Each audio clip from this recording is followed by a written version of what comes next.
Pakai keluar Ya. masuk, pakai keluar masuk. Nah, yang pertama, Bapak Ibu, menurut Henry, ya, dia mengelompokkan atau membagi-bagi sifat-sifat Allah itu dalam dua kategorial. Ya, Henry mengelompokkan atau membagi atau mengklasifikasi sifat-sifat Allah itu dalam dua kategori. Yang pertama, ada sifat-sifat Allah yang sifatnya non moral, Bapak Ibu. Apa itu? Sifat-sifat Allah yang non moral itu adalah sifat Allah yang tidak melibatkan hal-hal moral, artinya tidak bersangkut paut dia langsung langsung dengan keberadaan kita. Tapi sifat ini, sifat Allah ini kita butuhkan di dalam kehidupan kita tiap-tiap hari. Adapun contoh konkret daripada sifat-sifat non moral itu, contohnya adalah Allah Maha Hadir. Yang kedua, Allah Maha Tahu. Yang ketiga, Allah Maha Kuasa. Yang keempat, Allah yang tidak pernah berubah dulu, sekarang, sampai dengan selama-lamanya. Nah, Bapak Ibu yang disebut Kristus, saya harus jelaskan dulu ada bedanya, ya, Maha, ya, Maha Kuasa, salah satu contoh saja saya kasih. Maha Kuasa beda dengan berkuasa. Kalau maha kuasa itu artinya kekuasaannya tidak dibatasi oleh ruang, waktu, dan tempat, alias unlimited kemahakuasaannya. Oke? Sedangkan kuasa itu, ya, berkuasa contohnya, ya, itu dibatasi oleh keberadaan orang itu sendiri.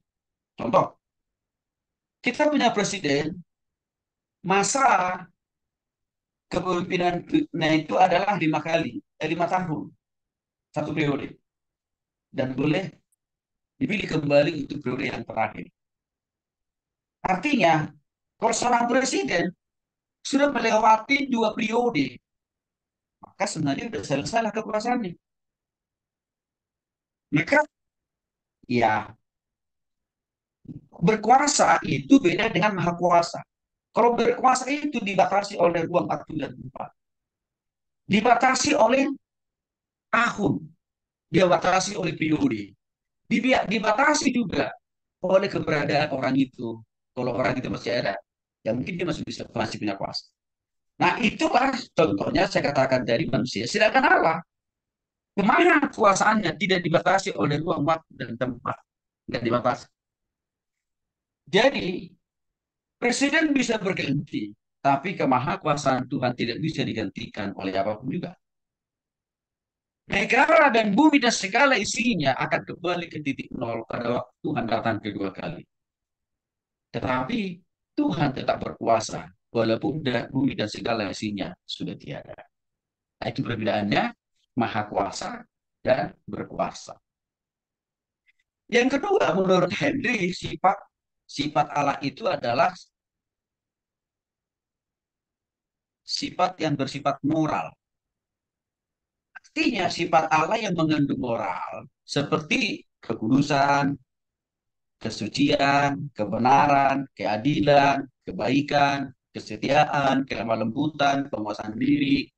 Nah, ini yang dimaksud oleh Henry, sifat Allah yang bersifat moral. Dan ini melekat di dalam diri Allah itu sendiri dan langsung bersentuhan dengan manusia itu sendiri.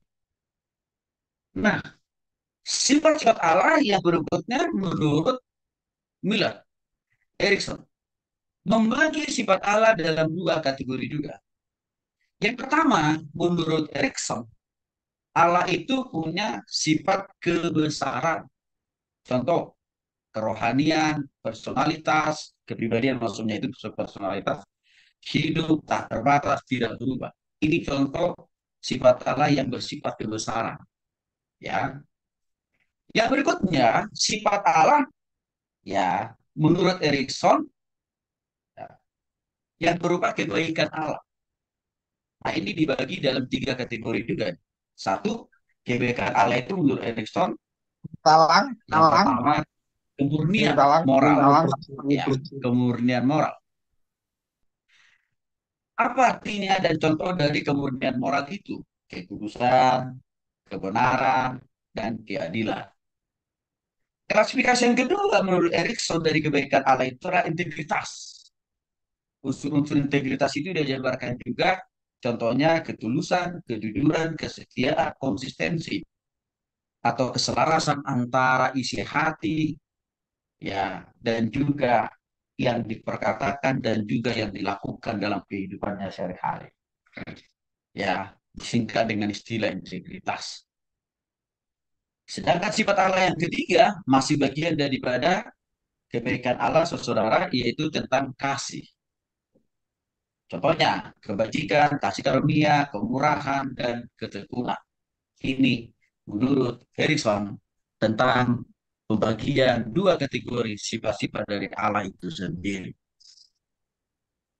Yang ketiga, menurut Berkov, dia membagi sifat-sifat Allah juga dalam dua kategori. Yang pertama, tidak dapat dikomunikasikan.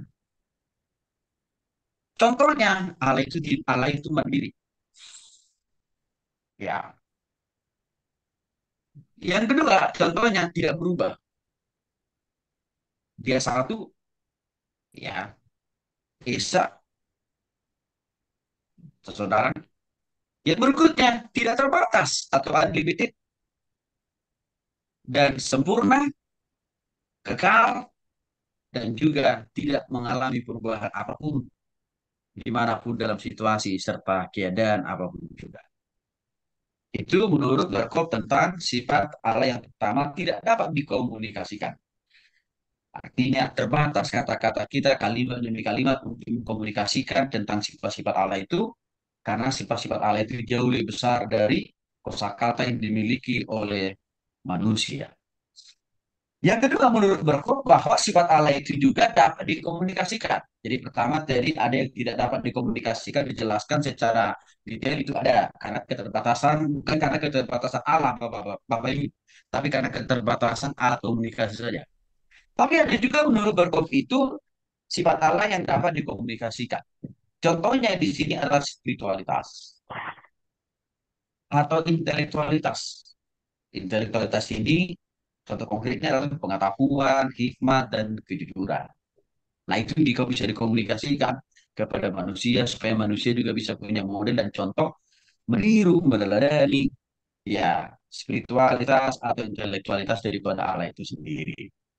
Yang berikutnya adalah moral, masih bagian dari sifat Allah yang dapat dikomunikasikan. Contoh konkretnya, kebaikan, kasih, anugerah, kemurahan, panjang sabar, ya, dan lain sebagainya. Dan termasuk juga di dalamnya sifat-sifat dari Allah itu yang dapat dikomunikasikan yaitu kekudusan, kebenaran, keadilan yang mendatangkan berkat, ya. Tapi di balik keadilan itu juga bisa juga Tuhan lakukan yang namanya penghukuman. Ya, yang berikutnya adalah kedaulatan. Kedaulatan itu menyangkut tentang ya bahwa Allah berotoritas, berkuasa mutlak atas segala sesuatu yang dialami dan dirasakan oleh manusia itu sendiri. Nah, itu menurut Berkov tentang sifat sifat dari Allah itu sendiri. Sedangkan Paul Ernst membagi sifat-sifat Allah itu dalam dua kategori juga. Yang pertama, menurut Paul, atribut absolut. Sifat Allah yang bersifat atribut absolut. Ya, contohnya adalah spiritualitas. Yang kedua, tidak berubah. Dia Esa atau tunggal. Dia punya kebenaran. Dan dia sendiri adalah kebenaran sendiri. Dia adalah kasih. Dan juga dia adalah Allah yang penuh dengan kekudusan. Nah, pembagian yang kedua dari sifat-sifat Allah itu menurut Paul adalah atribut relatif. Contohnya kekekalan, tidak terbatas, maha hadir, maha tahu, maha kuasa, kebenaran, kemurahan, anugerah, dan keadilan. Muncul pertanyaan dalam hati dan pikiran kita. Apa sih maksud dan tujuan pentingnya kita memahami dan mengerti ya pengklasifikasian daripada sifat-sifat Allah ini? Sudah barang tentu supaya kita makin memahami dan mengenal dan juga mempercayai betapa Allah yang kita sembah itu punya sifat-sifat yang luar biasa. Itu yang pertama tujuannya sebenarnya. Yang kedua, dengan kita memahami sifat-sifat Allah kita yang luar biasa, maka kita tidak pernah menyesal,